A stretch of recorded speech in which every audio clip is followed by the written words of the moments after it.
या अल्लाह, रहमत की बारिश करना।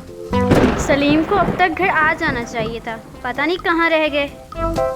अम्मी बाबा कब तक आएंगे? बस आने ही वाले हैं बेटा, बारिश हो रही है ना, इसलिए लेट हो गए हैं। फिर दोनों माँ बेटा बाहर होती बारिश की तरफ देखने लगे। इतने में साथ वाला करमदीन दरवाजे पे खड़ी किरण को देखकर बोला, बाजी सलीम घर पे है?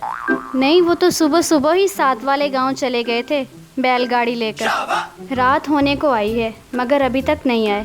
अब तक तो आ जाना चाहिए था, इतनी तेज बारिश में खुदा जाने कहाँ खड़ा होगा। बाजी फिक्र ना करें, आता ही होगा।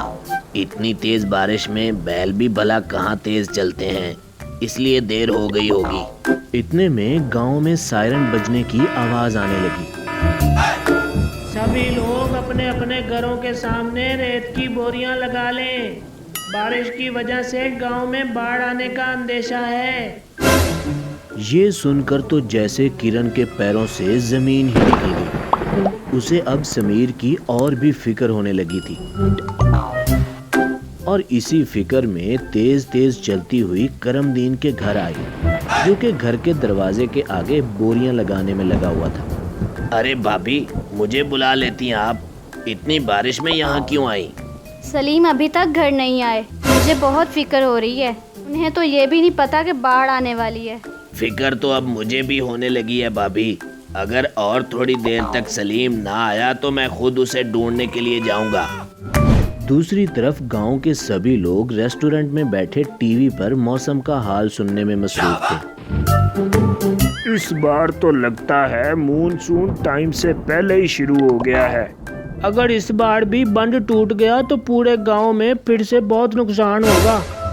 हमें मिलकर अल्लाह से अच्छे की दुआ करनी चाहिए कि अल्लाह हमें इस मुश्किल में अपनी हिफाजत में रखे। उधर सलीम तेज बारिश में बैलगाड़ी को चलाने में लगा हुआ था कि किसी तरह घर पहुंच जाए।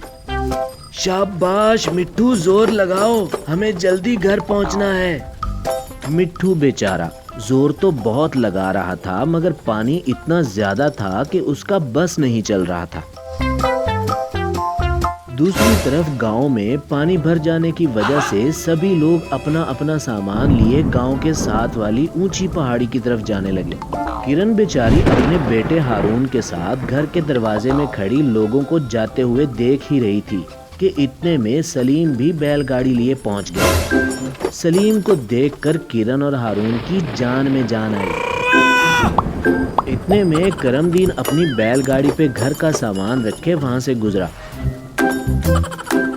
सलीम, अच्छा हुआ तुम आ गए। मैं भाभी और हारून को ही लेने आया था।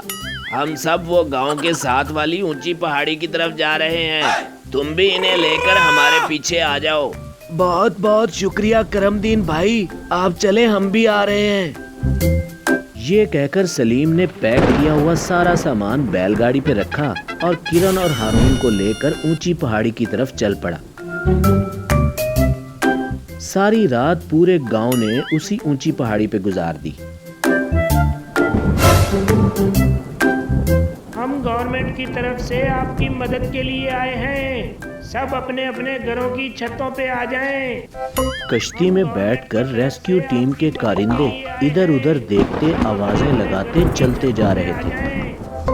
आखिर कोई नजर क्यों नहीं आ रहा? कहाँ गए सब? मुझे लगता है हमने आने में बहुत देर कर दी।